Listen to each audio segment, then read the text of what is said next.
My father waited until 23 people were seated around our Thanksgiving table to slide a stack of legal papers in front of me and say, "Your mother was the biggest mistake of my life. Sign this so I can finally correct it."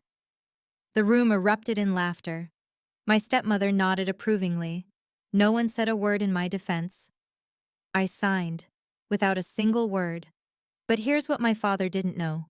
The woman he'd just called a mistake, a failure, the woman he'd humiliated in front of everyone, she was the same lawyer who had written every single contract keeping his $340 million company from collapsing for the past 15 years. And she'd been waiting a very long time to ask him one question. My name is Diana Hartley. I'm 32 years old. This is my story. If you're watching this, please subscribe and let me know where you are watching from. I should probably start by telling you who I am, beyond the daughter who just signed away her inheritance at a holiday dinner. I'm a corporate lawyer at Mitchell & Associates in Boston. It's not a top 10 firm, but it's respected. In 5 years, I've handled 12 M&A transactions, the largest worth $28 million. My colleagues trust me, my clients return. I graduated from Harvard Law in 2018, top 15% of my class. None of that matters when I go home to Connecticut. To my father, Richard Hartley, I am and have always been the daughter from before. That's how he introduces me. Not Diana the lawyer, not my firstborn, just from before. Like I'm a rough draft he'd rather forget. Last Thanksgiving, he introduced me to a business partner this way. "This is Diana, my daughter from, before." He gestured vaguely, as if the details were too tedious to recall. He didn't mention Harvard, he didn't mention my career. The partner smiled politely and moved on to shake Ethan's hand. My half-brother, the one currently getting his MBA at Wharton. Ethan got a full introduction. Accomplishments listed, future plans highlighted, pride unmistakable. I got a wave of the hand and an awkward pause. You'd think after 32 years, I'd stop hoping, stop showing up, stop waiting for him to see me the way he sees them. But every year I told myself, maybe this time will be different. Maybe if I work harder, achieve more, stay quieter, cause no trouble. Maybe then he'll finally look at me the way a father should look at his daughter. Maybe then I'll be enough. I know. I can hear how pathetic that sounds. But that's the thing about wanting your parents' love. Logic doesn't apply. And this year, something changed. For the first time in 5 years, my father called me himself. The invitation wasn't what made me hopeful, it was how he said it. "Diana, I'd like you to come home for Thanksgiving this year. It's important." Important. He'd never used that word about anything involving me. I should have known better. I should have remembered all the other times. Like my Harvard Law graduation. May 2018, the biggest day of my academic life. I'd sent the invitation 3 months in advance, called twice to confirm, even offered to arrange his flight from Connecticut to Cambridge. It was only a 2-hour drive, but I wanted to make it easy. He didn't come. "Emergency board meeting," he said. "You understand." I understood. I always understood. What I didn't understand, not until 3 days later, was why his emergency board meeting was happening in Miami. I found out through Instagram of all places. My stepmother Victoria had posted a carousel of photos, the whole family at a rooftop restaurant, ocean views behind them, champagne glasses raised. The caption read, "Celebrating our amazing daughter Sophia's 21st birthday. So proud of this one." Sophia's birthday was the same week as my graduation. He'd chosen a party over my degree. I stared at that photo for a long time. My father's arm around Sophia, both of them laughing, Victoria beaming, Ethan photobombing in the background. A perfect family portrait, with no space for me in the frame. My mother flew in from New York. She sat in the front row at the ceremony, took 47 photos, and cried when they called my name. Afterward, she took me to dinner and said something I still think about. "You know your worth doesn't depend on who shows up, right?" I nodded. I didn't believe her. Not then. But I held on to the words anyway, like a life raft I wasn't sure I'd ever need. The graduation wasn't an isolated incident. It was a pattern. In 2022, my father called asking for a favor. Hartley Maritime, his company, the logistics empire he never lets anyone forget he built, was negotiating a contract with a shipping partner in Singapore. He wanted me to take a quick look at the agreement. I spent 3 evenings reviewing that contract. 42 pages of dense maritime law, cross-referenced with international trade regulations. I found a liability clause that could have cost the company $2.3 million if the deal went sideways. I wrote a 5-page memo explaining the issue and how to fix it. Sent it at 11:47 p.m. on a Tuesday, right before the negotiation deadline. 2 weeks later, the deal closed. The clause was revised. The company was protected. I found out what happened next through a LinkedIn post. My father had given an interview to Connecticut Business Journal. Fortunately, he told them, my legal team at Morrison and Sterling caught the issue in time. That's why you work with the best. No mention of me, not even a thank you text. When I saw him at Christmas that year, Victoria made it worse. We were in the kitchen, and she looked at me with that condescending smile she'd perfected over 15 years of marriage to my father. Diana, I heard you know a little something about law. I thought you just did paperwork or something. I felt my face heat up. I'm a corporate attorney. I specialize in mergers and acquisitions. Oh, she waved her hand dismissively. Well, nothing like the big firms Richard works with. Morrison and Sterling, now that's real legal work. I didn't argue. I never did. But here's what Victoria didn't know, what no one knew yet. Morrison and Sterling. I'd remember that name, and later it would change everything. People ask me why I kept going back, why I kept showing up to holidays where I'd be ignored, dinners where I'd be dismissed, gatherings where my presence seemed to inconvenience everyone. The honest answer? I wasn't just going back for my father. I was going back for my grandparents.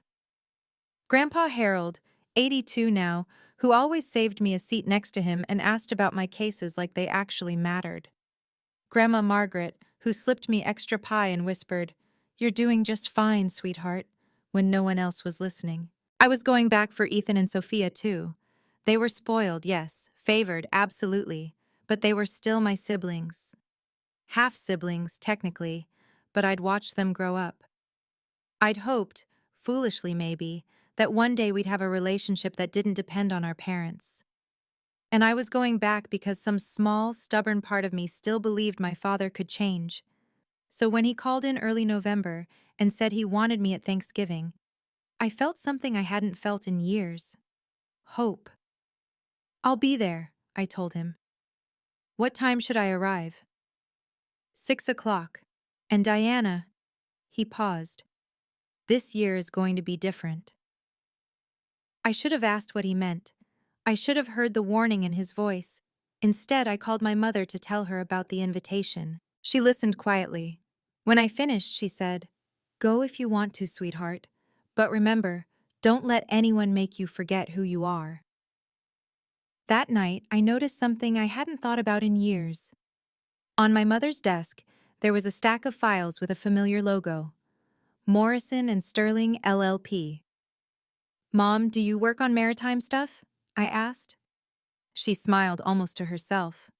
"Something like that." I didn't think much of it. Not then.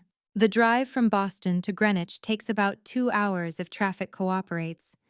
That Thanksgiving, November 28th, 2024, traffic did cooperate, which meant I had 2 uninterrupted hours to convince myself that everything would be fine. I pulled up to the house at 5:47 p.m., 13 minutes early. The Hartley family estate sat on 2 acres of manicured Connecticut land, a 6,500 square foot colonial that my father had purchased in 2015 for $4.2 million. I know the exact figure because he mentioned it at least once per visit. To him, this house wasn't just a home, it was proof. Proof that he'd made it, that he mattered, that his name meant something. The driveway was already full. BMWs, a Mercedes, a Lexus SUV.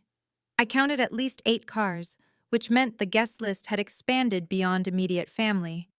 When I walked through the front door, I understood why. The foyer was immaculate. Fresh flowers, soft lighting, the scent of roasting turkey drifting from the kitchen. In the living room, I counted 23 people. Aunts, uncles, cousins I saw once a year. Grandpa Harold waved at me from his armchair. Grandma Margaret blew me a kiss. But there were three faces I didn't recognize. Three men in expensive suits, standing near the fireplace with glasses of scotch, talking to my father with the easy familiarity of business partners. One of them, tall, silver-haired, mid-50s, turned to look at me. His expression flickered with something I couldn't quite read. Recognition? Curiosity? I'd find out later his name was Harold Patterson, vice president at First Harbor Bank, the bank that had loaned Hartley Maritime $45 million. Victoria intercepted me before I could reach my grandparents. Her smile was too wide, too bright. "Diana, you made it. How nice." Something in her voice made my stomach tighten. This was going to be a long night. I tried to shake off the unease. I smiled at relatives, accepted compliments on my dress, made small talk about work. Normal Thanksgiving things. But 20 minutes in, I heard something that stopped me cold. I was near the hallway leading to the powder room when Victoria's voice drifted from the dining room. She was talking to Sophia, both of them bent over the place cards on the table. "Just wait for the main event," Victoria said, her tone dripping with satisfaction. "Your father's been planning this for months." Sophia giggled. "Finally, she won't have any reason to come back after this." "Exactly. Clean break. Richard said it's the last loose end from that situation." Situation. That's what they called my mother's marriage to my father. That's what they called me. I pressed myself against the wall, heart hammering. They hadn't seen me. I forced myself to breathe. What were they planning? What main event? I slipped into the bathroom and locked the door. My hands were shaking as I pulled out my phone. I typed a message to my mother. "Something's wrong. They're planning something. I'll call you later." Her response came in seconds. "I'm here. Whatever happens, remember who you are." I stared at those words. Then I stared at myself in the mirror, a 32-year-old woman in a burgundy dress, trying not to panic at a family dinner. I could leave. Right now. Get in my car, drive back to Boston, and never look back. But if I did that, they'd say I was dramatic, oversensitive, just like her mother. No, I was going to stay. I was going to find out what this main event was. After all, how much worse could it get? I wish I hadn't asked that question. I returned to the living room with a glass of wine I didn't plan to drink. Liquid courage, or at least something to hold on to. The table was set for 24. White linen, Wedgwood china, crystal glasses that caught the candlelight. Every detail curated to project success, taste, generational wealth. My father's favorite performance. I found my place card between Cousin Marcus, who sold insurance in Hartford and always smelled like cigars, and Aunt Patricia, who hadn't spoken to me since I accidentally spilled punch on her at my father's second wedding. Perfect placement. Far from the head of the table, where Richard sat flanked by Victoria and the three businessmen. As I took my seat, I scanned the room. Grandpa Harold caught my eye and gave me a small nod. Grandma Margaret smiled. Ethan was on his phone, uninterested. Sophia kept glancing at her mother with barely contained excitement. The business partners, Harold Patterson and two others I'd later learn, were James Morrison from a freight company and David Chen from an investment group, were deep in conversation with my father about shipping routes and quarterly projections. I looked at all of them and felt a familiar ache settle in my chest.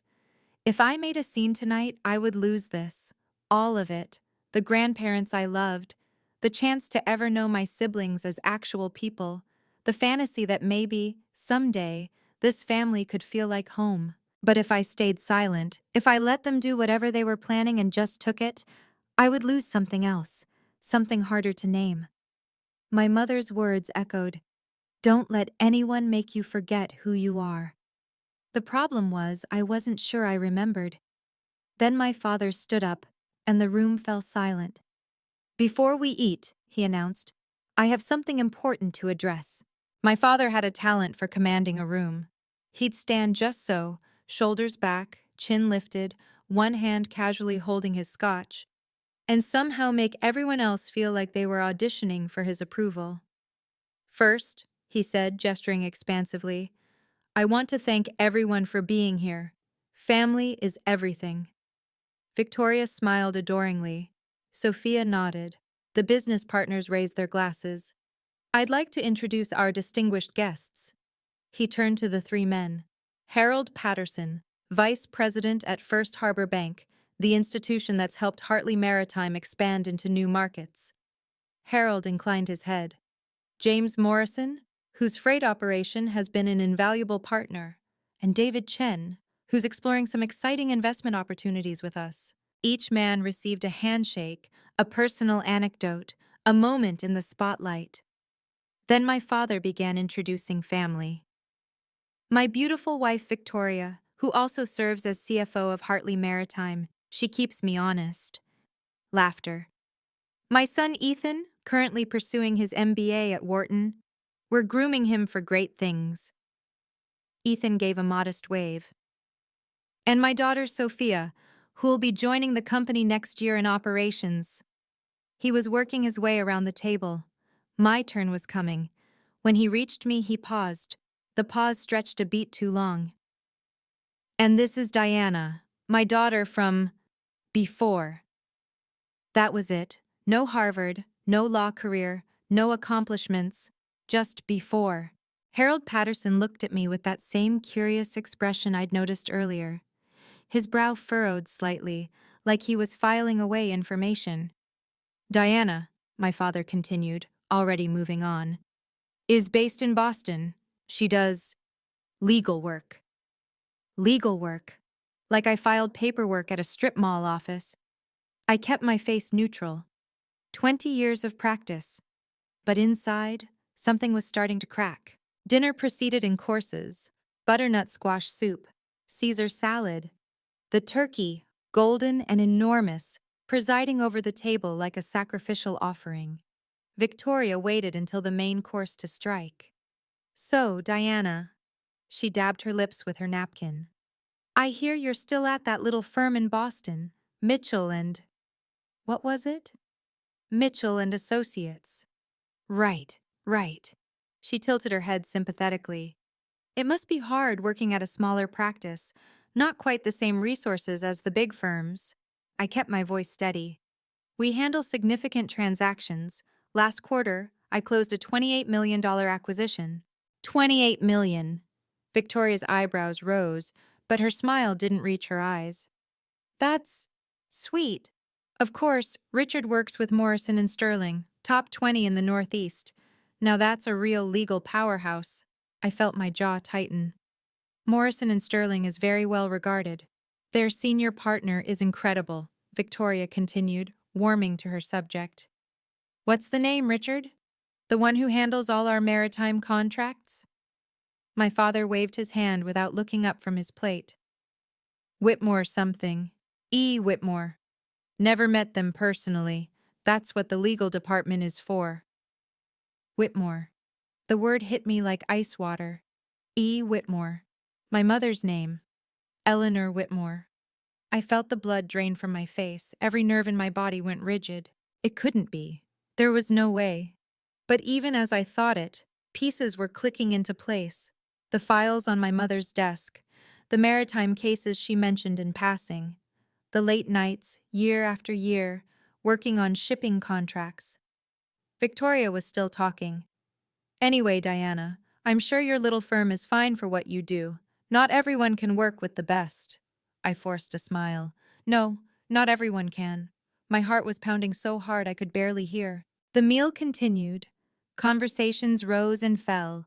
I pushed food around my plate, tasting nothing. E. Whitmore, Morrison and Sterling, Hartley Maritime. My mother had been my father's lawyer for 15 years, and he didn't even know. The irony was almost too perfect. The woman he called his biggest mistake had been protecting his fortune this entire time. He'd trusted her with contracts worth tens of millions of dollars, signed documents she'd drafted, built his empire on the legal framework she'd constructed, and he had no idea. I was still processing this when the dessert plates were cleared, and my father stood again. The room quieted instantly. "Before we finish," he announced, "I have one more piece of business to address." Victoria straightened in her chair, eyes gleaming. Sophia bit her lip to contain her smile. "Diana," my father's gaze locked onto me. "Would you come here, please?" 23 pairs of eyes turned in my direction. I felt like a defendant being summoned to the stand. I rose slowly. My legs felt wooden as I walked toward him. "Yes?" He reached into his suit jacket and withdrew a white envelope. Heavy, official-looking. "This," he said, loud enough for everyone to hear, "is something I've been meaning to do for a long time." He placed the envelope in my hands. "Open it." I did. Inside was a stack of legal documents. I scanned the first page quickly, years of training kicking in despite the adrenaline flooding my system. It was a waiver, a renunciation of all claims to any assets, inheritance, or property connected to the first marital union of Richard Hartley. My hands went cold. "What is this?" My voice came out steady. "Barely." My father smiled. It was the smile of a man about to deliver a punchline he'd been rehearsing for months. "Your mother," my father said, his voice carrying across the silent room, "was the biggest mistake of my life." He paused, letting the words land. "This," he tapped the papers in my hands, "is how I'm finally correcting it. Sign this, and we can all move on. Clean break. No more loose ends from that unfortunate chapter." Someone laughed. Then someone else. Victoria's hand covered her mouth in mock surprise. Sophia didn't bother hiding her grin. I looked around the room. Cousin Marcus was smirking. Aunt Patricia nodded approvingly. The business partners exchanged uncomfortable glances but said nothing. Even Ethan, my half-brother, the one I'd hoped might be different, just stared at his phone. Only two people weren't laughing. Grandpa Harold's face had gone pale. Grandma Margaret pressed her hand to her chest. And Harold Patterson, the banker, was watching me with an expression I couldn't read, something between curiosity and concern. "Well," my father's voice sharpened, "are you going to sign, or are you going to make a scene? You know how your mother loved making scenes." I looked down at the papers. The legal language was clear enough. This document would strip me of any theoretical claim to anything my father owned. Not that I'd ever expected an inheritance.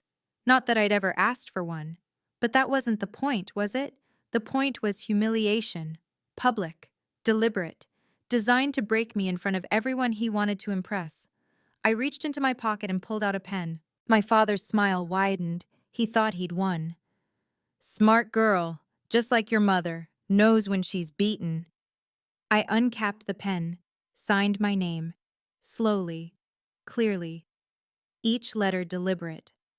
Then I set the papers on the table. "There," I said quietly. "It's done." I didn't cry. I didn't scream. I didn't give him the satisfaction. But inside, something fundamental had shifted. The moment I set the pen down, Victoria pounced. "Well done, Diana." Her voice dripped with satisfaction. "Finally being reasonable. I always knew you'd come around eventually." Sophia clapped her hands once, twice. "This calls for champagne." But not everyone was celebrating. "Richard," Grandpa Harold's voice cut through the noise. "This is Thanksgiving. This is supposed to be family." "It is family, Dad."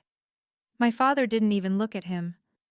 "My family. I'm just cleaning up old messes." "That's your daughter you're talking about." "That's the daughter of a woman who nearly ruined my life." Richard's jaw tightened. "Now it's done. Let's move on." Grandma Margaret reached across the table toward me, her eyes wet. "Diana, sweetheart." I managed a small nod. I couldn't speak. Not yet. And then I noticed Harold Patterson. The banker had pushed back his chair. His face was unreadable, but his body language had changed completely. Stiff, alert. "Excuse me," he said quietly. "I need to make a phone call." He walked out of the dining room without waiting for a response. No one else seemed to notice. Victoria was already refilling wine glasses.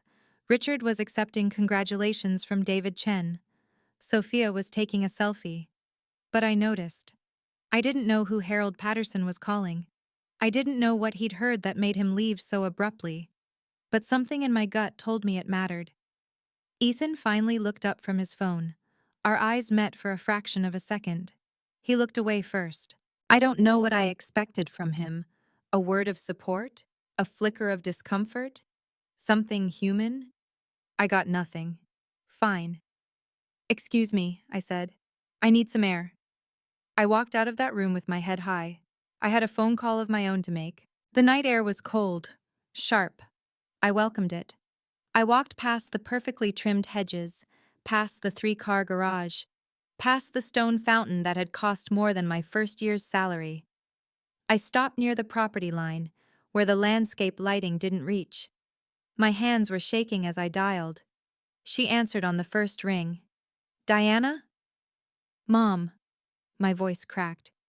He made me sign papers, in front of everyone. He said you were his biggest mistake and he was correcting it. Silence. Then, are you okay? I don't know. I signed them. I signed them. Good. I blinked. Good? Mom, he humiliated me in front of Diana. Her voice was calm, impossibly calm. Those papers are legally worthless. You know that. Any first-year law student could tell you that a waiver signed under duress, without independent counsel, with witnesses to the coercion, wouldn't hold up for 30 seconds in court. She was right. I knew she was right. I was a lawyer. I should have seen it immediately. But that's not why you're calling, she continued. Something else happened. I took a breath. Victoria mentioned Morrison and Sterling. She mentioned a senior partner named Whitmore, E. Whitmore. The silence that followed was different, heavier. Mom, is that you? Yes. The word hung in the air. I've been lead counsel on Hartley Maritime's account since 2009, she said quietly. Every major contract, the fleet acquisition in 2010, the Singapore expansion in 2023, the $45 million loan with First Harbor Bank in 2018, all of it. He doesn't know? He never asked. He never read the full names on the documents. He just trusted that Morrison and Sterling was the best. A pause. He trusted me, Diana. He just never knew it was me. Why? My voice was barely a whisper. Why didn't you tell me? Why didn't you tell anyone? Because it wasn't about revenge. My mother's voice was steady, the way it always was when she was explaining something important. After the divorce, I focused on building my career. Morrison and Sterling recruited me in 2008. A year later, Hartley Maritime became a client. By then, I was the firm's maritime specialist. But you could have… What? Refused the account? Used my position to hurt him? She sighed. Diana, I'm a professional. Your father needed competent legal counsel, and I provided it. That's my job. I don't let personal history interfere with professional obligations. I leaned against a cold stone pillar, trying to process. For 15 years, I said slowly, you've been the person keeping his company legally protected. The contracts, the loans, the expansions, all drafted or reviewed by me. Yes. And he spent those same 15 years calling you a failure, telling everyone you were worthless, teaching me to be ashamed of you. Yes. No bitterness in her voice, just fact. So why now? Why are you telling me now? Because you asked. Her voice softened. And because tonight, Richard crossed a line. He didn't just insult me. He humiliated you, my daughter, in public, in front of business partners and family. I heard her take a breath. I've waited 15 years to see if he would change. Tonight, he answered that question. And now, a pause. If you want me to stay out of it, I will. This is your choice. But if you want to show Richard exactly who he's been depending on all these years, I'm ready. The cold air stung my lungs. What do you mean, ready? I mean, I've kept very good records, Diana, very good records. If you're still watching, I want to hear from you. Maybe you've been in a situation like this, where someone in your own family made you feel like you were nothing. If that's you, drop a comment and tell me where you're watching from. I read every single one. And if you want to find out what happened when my father discovered the truth, hit subscribe and keep watching. Trust me, you don't want to miss this. I stood in the darkness for a long moment after I hung up. My mother's words echoed in my head. Very good records. I thought about what would happen if I walked back inside, retrieved my coat, and drove back to Boston. By tomorrow, this would become another story Richard told at cocktail parties. How his first wife's daughter had finally accepted her place, signed the papers, and disappeared like a good girl. He'd win. Again. I thought about the papers I'd signed. Worthless, legally. But symbolically, they meant everything to him. They were his final victory over my mother, over me, over the mistake he'd been trying to erase for 2 decades. And I thought about Harold Patterson walking out of that dining room with his phone in his hand. Something was happening that Richard didn't control. I took a breath of cold Connecticut air, then another. Then I walked back inside. Victoria spotted me immediately. Back so soon? I thought you'd run off to cry somewhere. No, I said evenly. I was making a phone call. To whom? Your mother? She laughed. What could she possibly do? More than you'd think. Victoria's smile faltered for just a second. My father was refilling his scotch at the sideboard. He looked up when I approached. Diana, I hope you're not going to make this awkward. What's done is done. I'm not making anything awkward. I kept my voice calm, professional. I just have a question. What? Your law firm, Morrison and Sterling, the senior partner who handles your maritime accounts. E. Whitmore. I paused. Do you know their full name? Richard's glass stopped halfway to his lips. What? E. Whitmore, the attorney who's protected your company for 15 years. Do you know who that is? The blood drained from my father's face. What are you talking about? I'm talking about your legal counsel. I kept my tone measured, factual, the way I would in a deposition. The partner at Morrison and Sterling who drafted your fleet acquisition contract in 2010, the loan agreement with First Harbor Bank in 2018, the Singapore expansion deal last year. That's firm business. I don't deal with the individual attorneys. No, you don't. You just sign what they send you. I tilted my head. E. Whitmore, Dad. Eleanor Whitmore. The glass of scotch trembled in his hand. That's not possible. It's very possible.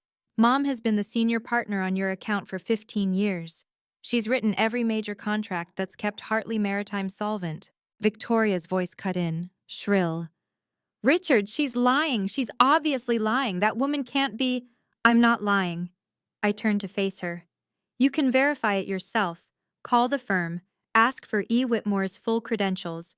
Or, I glanced toward the doorway where Harold Patterson had just reappeared.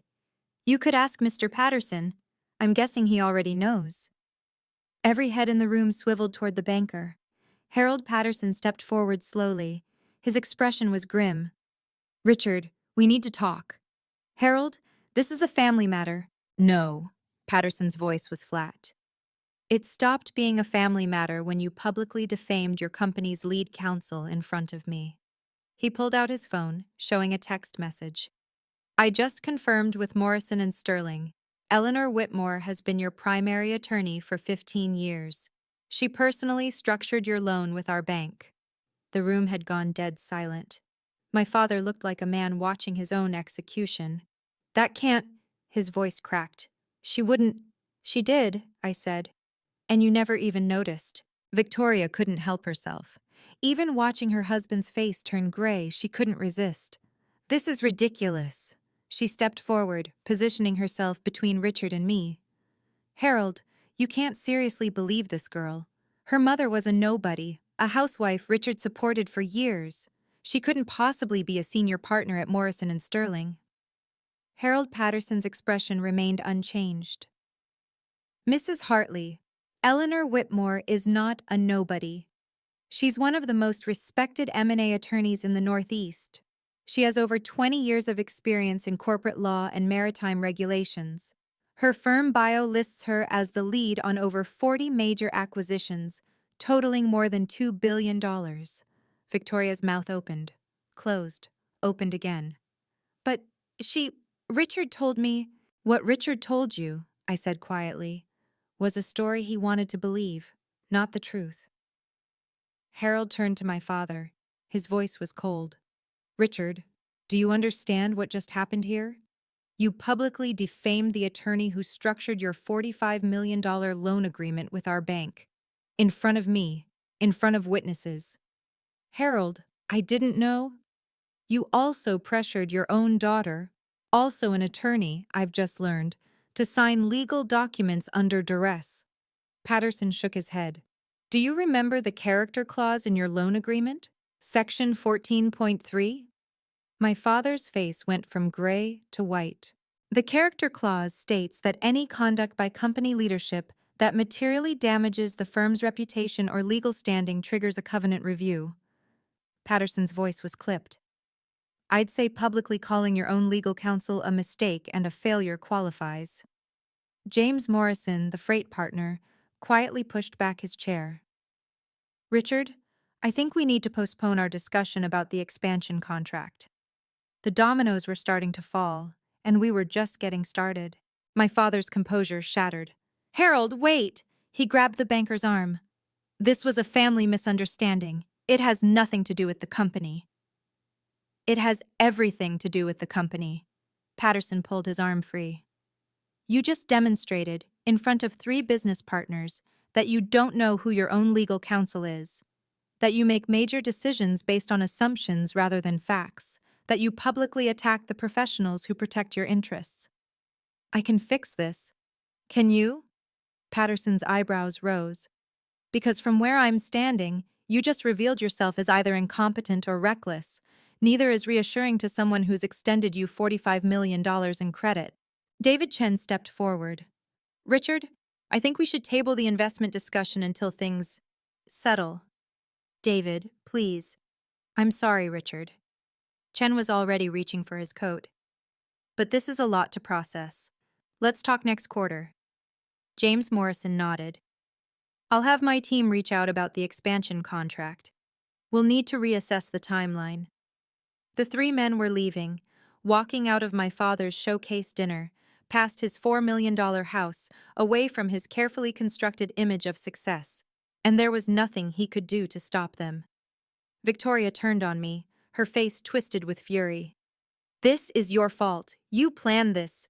I didn't plan anything. I met her gaze steadily. I just answered a question. You ruined everything. No, Victoria. My voice was calm, eerily calm. Richard ruined everything.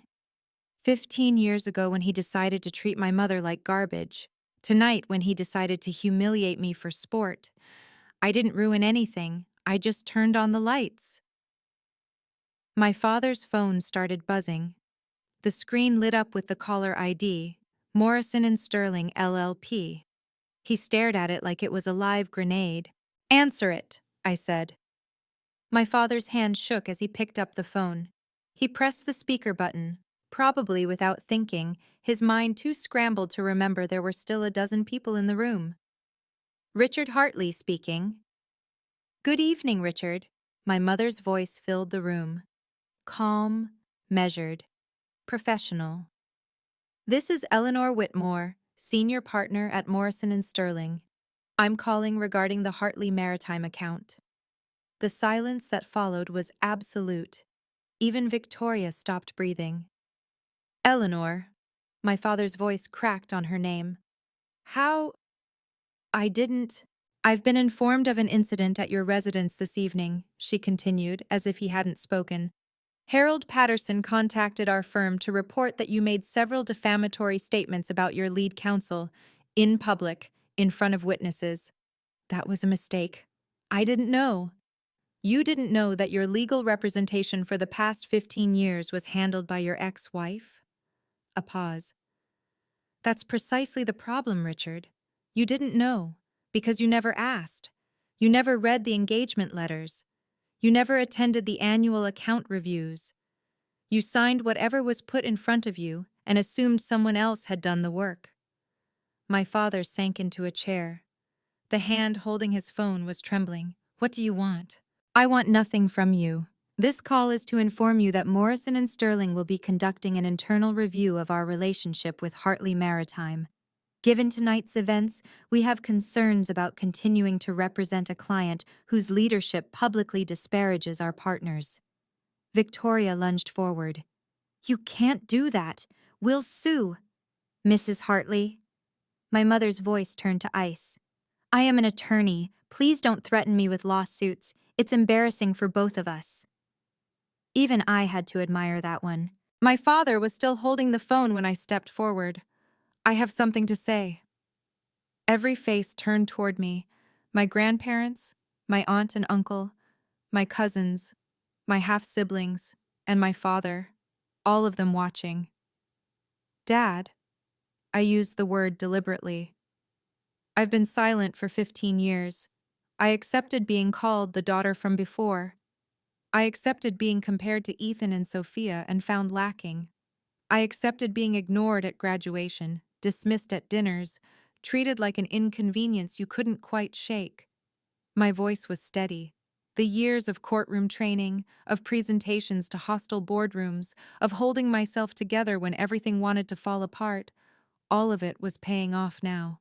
I accepted all of that because I thought maybe if I was good enough, quiet enough, successful enough, you would finally see me, finally love me the way you love them.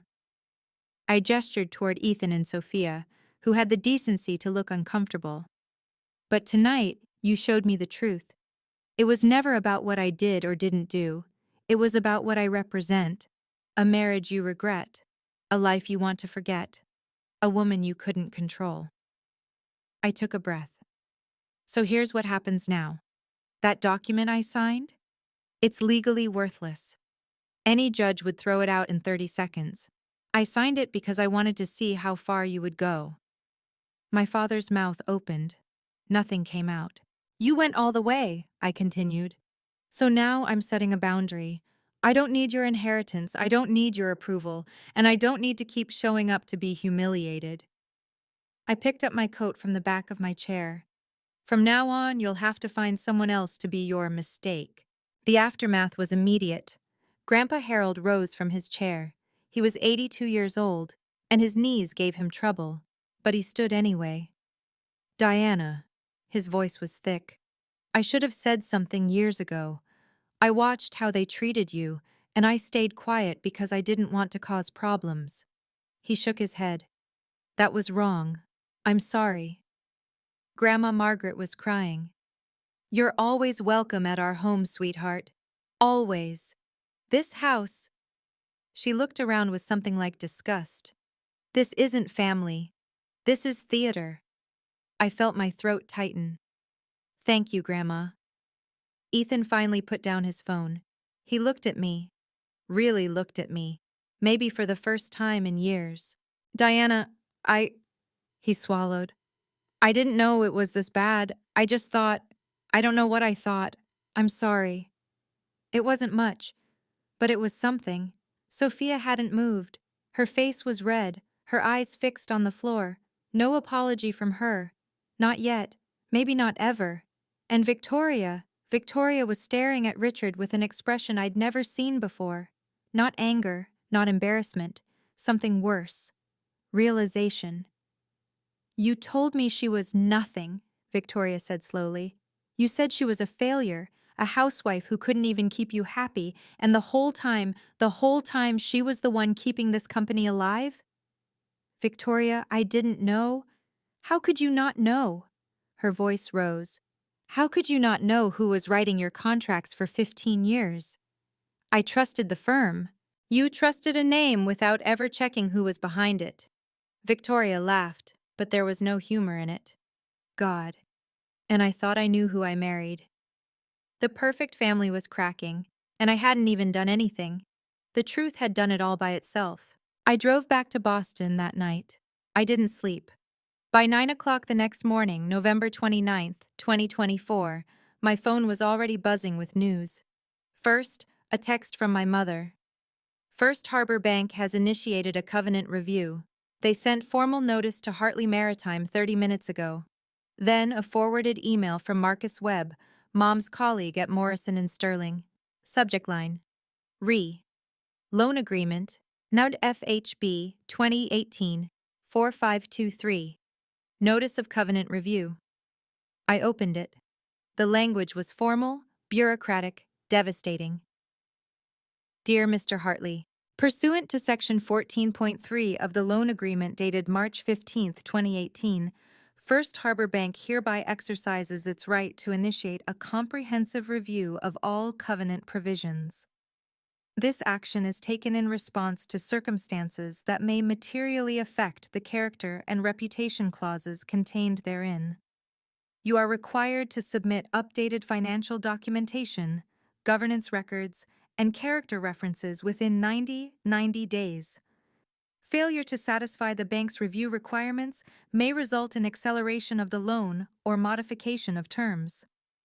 I read it twice, then a third time. Section 14.3, the character clause. Harold Patterson hadn't been bluffing. My phone buzzed again. This time it was a news alert. Connecticut Business Journal. Hartley Maritime faces legal shakeup amid leadership questions.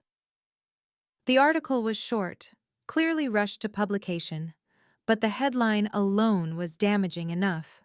Sources report that Hartley Maritime Logistics, the Greenwich-based shipping firm, has unexpectedly parted ways with its longtime legal counsel. Industry insiders suggest the change may be connected to internal governance concerns, though representatives for the company declined to comment. 24 hours. That's all it had taken. One Thanksgiving dinner, one public humiliation, one woman who'd been underestimated for 15 years. And now the dominoes were falling. December 2nd, 2024. 4 days after Thanksgiving. Morrison and Sterling sent their official notice of termination. I saw the letter because my mother showed it to me. Not to gloat, that wasn't her style, but because she wanted me to understand that this wasn't personal. It was professional.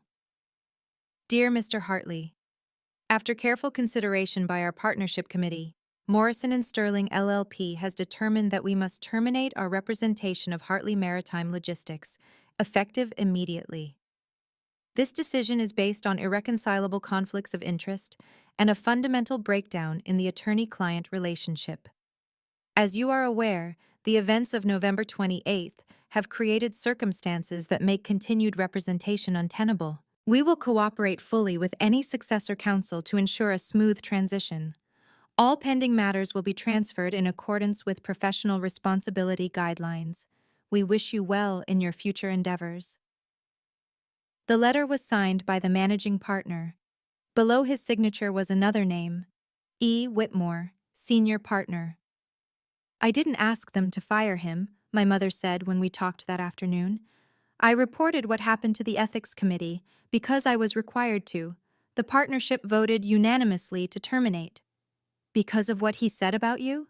Because of what he revealed about himself? She paused. A client who publicly attacks his own legal counsel demonstrates poor judgment. A client who doesn't know who his legal counsel is demonstrates negligence. The firm decided the reputational risk wasn't worth 40 years of billings. I thought about that. 40 years of billings, millions of dollars in legal fees. Gone. Has he tried to hire another firm? He's approached two, both declined. A small, dry laugh. Apparently the story has made the rounds.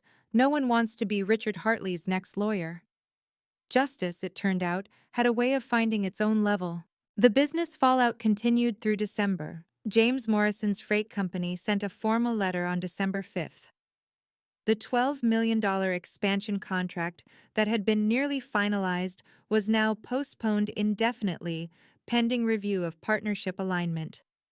Translation: they didn't trust Richard anymore. The Singapore partner, Trang Logistics, requested an emergency video conference. According to my mother's sources, they demanded information about Hartley Maritime's governance structure and leadership stability. The call did not go well. On December 10th, the Greenwich Business Association quietly announced that Richard Hartley's nomination for their board of directors had been withdrawn by mutual agreement. The press release used words like scheduling conflicts and other commitments, but everyone in Greenwich knew what it meant. Richard Hartley was no longer welcome at the table. The country club was subtler. They simply didn't renew his membership when it came up in January. No explanation given. None needed. I kept track of the numbers because numbers tell the truth when people won't.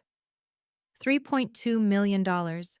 Estimated additional legal costs for Hartley Maritime to hire new counsel and restructure existing contracts. $12 million. Value of the Morrison freight deal that evaporated.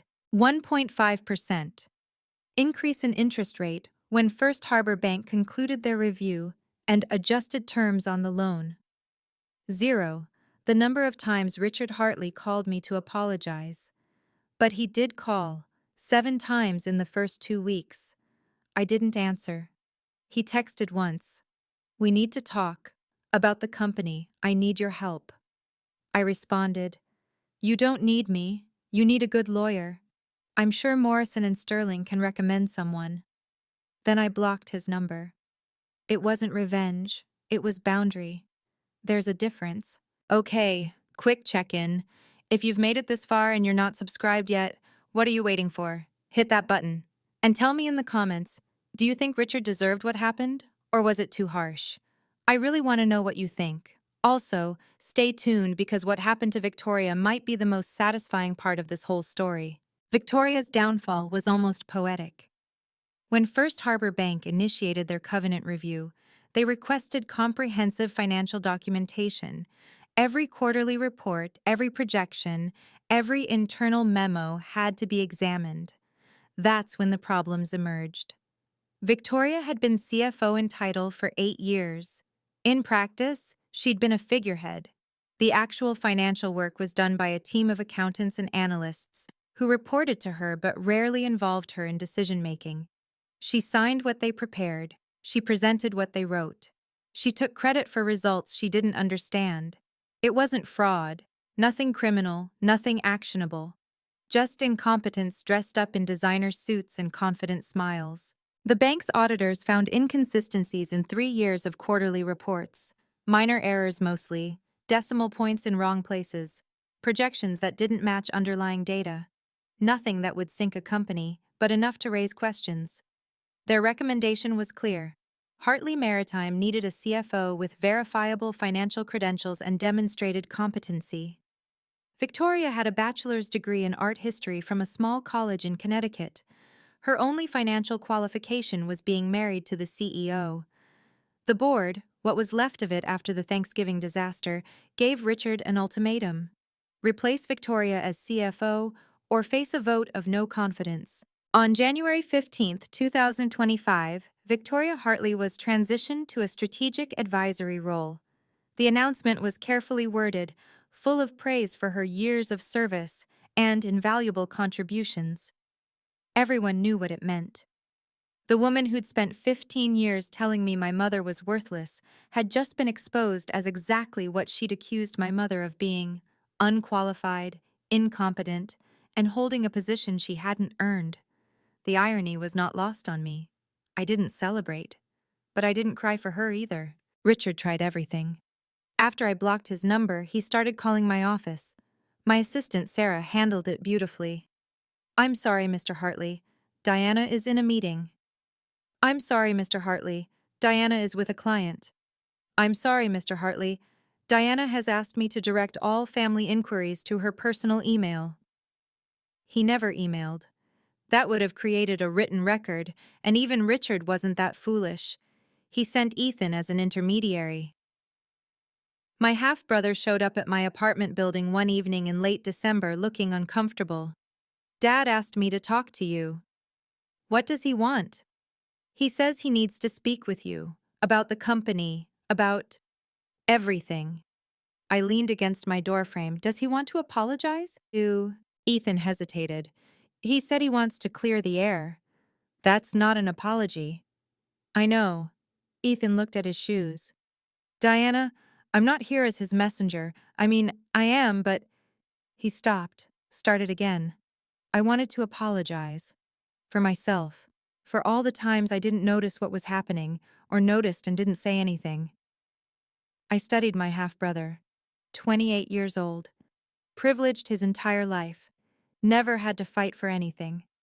But he was here. That meant something. Thank you, I said. That actually matters. Can we get coffee sometime? Just us? No agenda, no dad stuff. I'd like to, I don't know, be better. I considered it.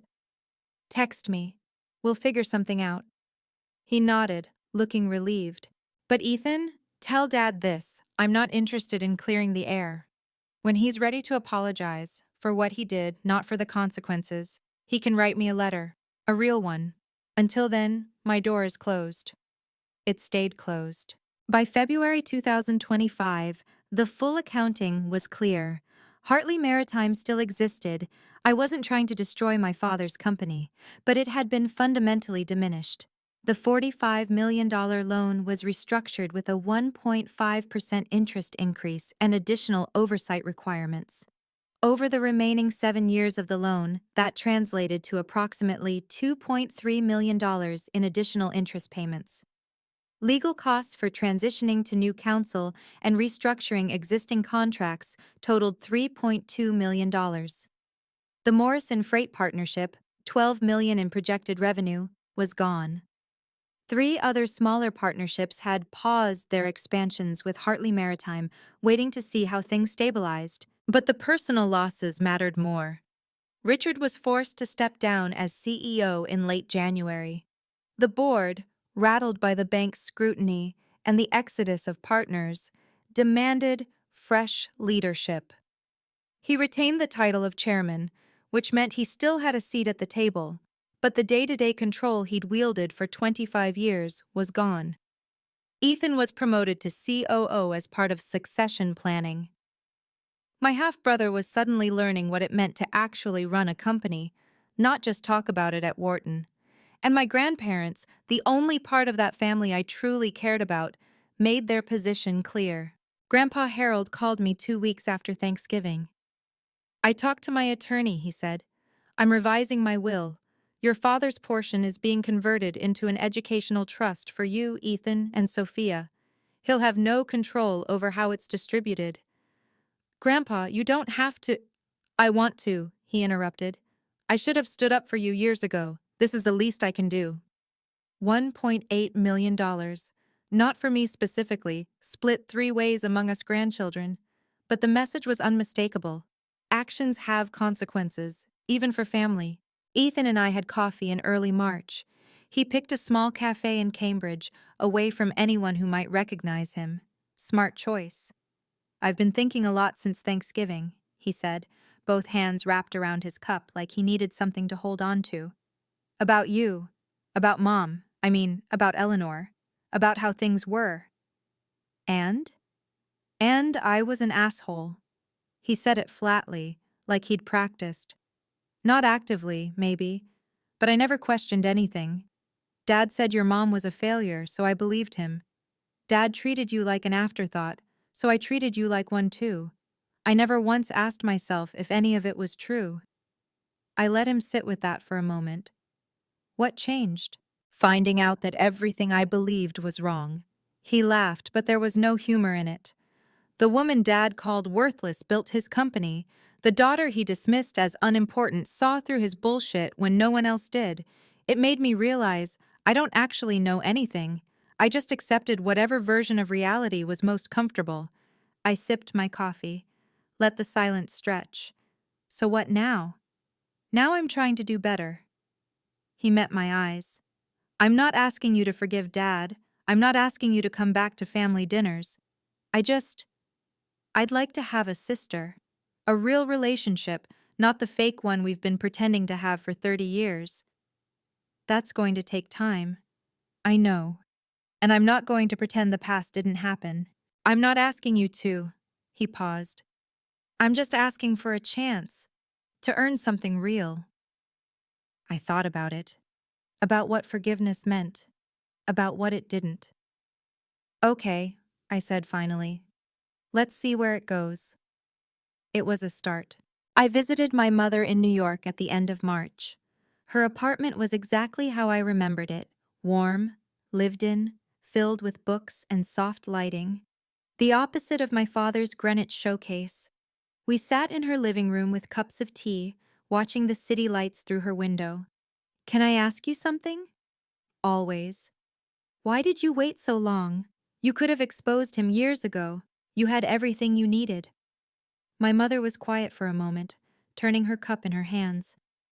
Because it wasn't my choice to make, she said finally. You were still trying to have a relationship with your father. I didn't want to be the one who destroyed that.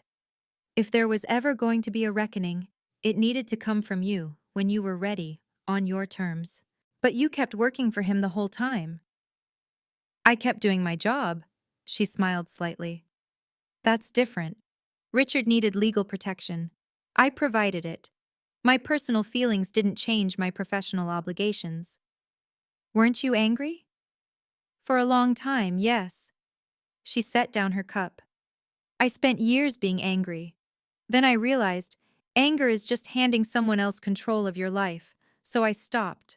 I focused on my career, on raising you, on becoming good at what I do. That was my revenge, if you want to call it that. Living well. And Thanksgiving? Thanksgiving was Richard's choice. Her voice hardened slightly. He decided to attack you in public, to use me as a weapon against my own daughter. That crossed a line I'd been careful never to cross myself. So you were ready. I was always ready. She reached over and squeezed my hand. I was just waiting for you to be ready too. In February 2025, I was promoted to senior associate at Mitchell & Associates. It wasn't because of what happened with my father. My bosses didn't even know the details.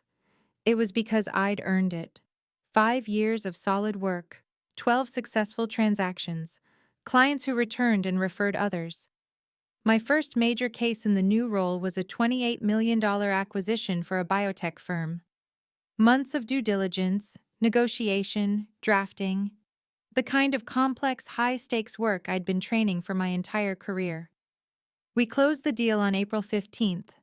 The client sent flowers to my office. Marcus Webb, my mother's colleague at Morrison & Sterling, started sending referrals my way. Small matters at first, things too minor for a top 20 firm, but perfect for someone building a reputation. Each one was a vote of confidence. I also started pro bono work with a nonprofit that helped women rebuild careers after divorce. Once a month, I gave workshops on financial literacy and legal rights, basic stuff, understanding contracts, protecting assets, knowing when to call a lawyer. My mother came to one of the sessions. Afterward, she said, "You're good at this." At what? At helping people see their own value. She smiled. Wonder where you learned that? I knew the answer, of course. I'd learned it from her. From watching her build a life out of wreckage, refuse to be defined by someone else's narrative, show up every day and do the work.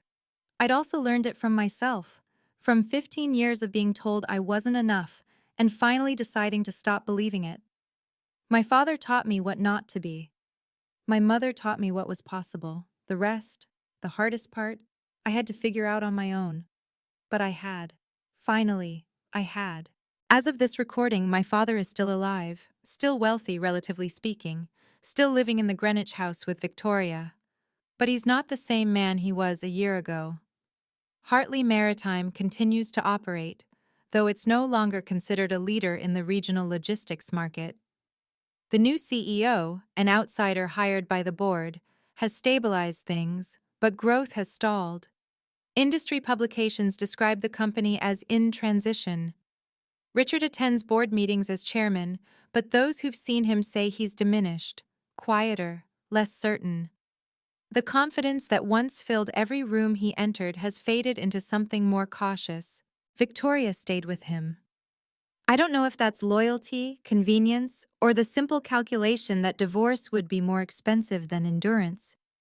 They're not a happy couple.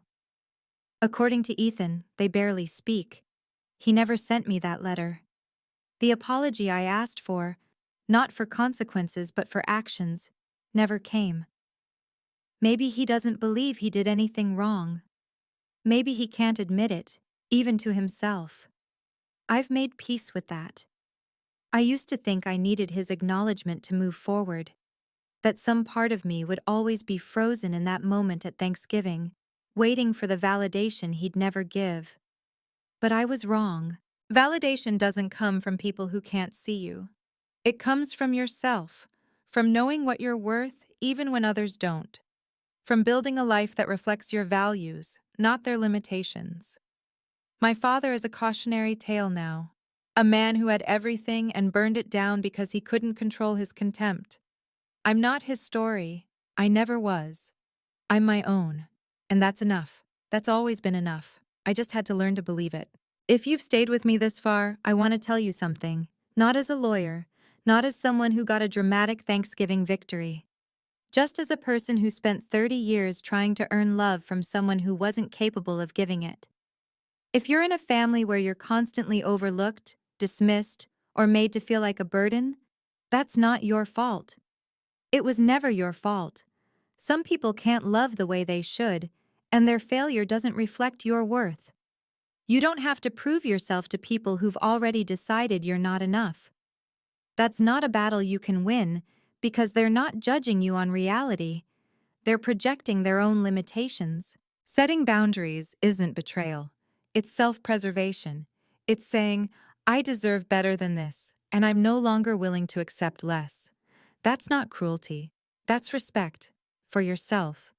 And silence can be powerful, but only when you choose it. There's a difference between staying quiet because you're afraid and staying quiet because you're waiting for the right moment. I was silent for 15 years, and when I finally spoke, it mattered.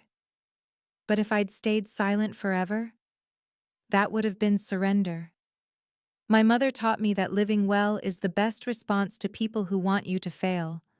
Not revenge. Revenge keeps you tied to them.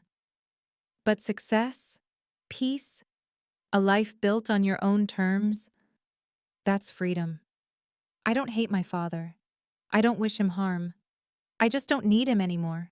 And if you're watching this, wondering if you'll ever get to that place, where the people who hurt you no longer have power over how you feel, I promise you it's possible. It takes time, it takes work, but it's possible. You are enough, you always were. This year, Thanksgiving will be different. I'm going to New York to spend the holiday with my mother. We're going to cook together, her famous stuffing, my mediocre pie, and drink too much wine and watch terrible movies on her couch. No 24-person table, no business partners to impress, no papers to sign, just family. The family I chose. I've rebuilt my relationship with Ethan. It's not perfect, but it's real. We text. We grab dinner when he's in Boston. He's learning how to be a brother, and I'm learning how to let him try. Sophia still hasn't reached out. Maybe she will someday. Maybe she won't. I've stopped waiting. My grandparents call me every week. Grandma Margaret sends care packages with cookies I don't need but always eat. Grandpa Harold asks about my cases like they're the most interesting things in the world. And my mother is exactly who she's always been. Brilliant, steady, mine. My father said she was his biggest mistake. He was right about one thing. She was a turning point in his life, just not the way he meant. She turned into the woman who built his empire. I turned into the daughter who walked away from it, and neither of us looked back. Thank you so much for watching until the end. If this story meant something to you, I'd love to hear about it in the comments. Share your own experience if you feel comfortable. Sometimes knowing you're not alone is the most powerful thing. Don't forget to subscribe if you haven't already, and check the description for more stories like this one. I'll see you in the next video. Take care of yourselves, you're worth it.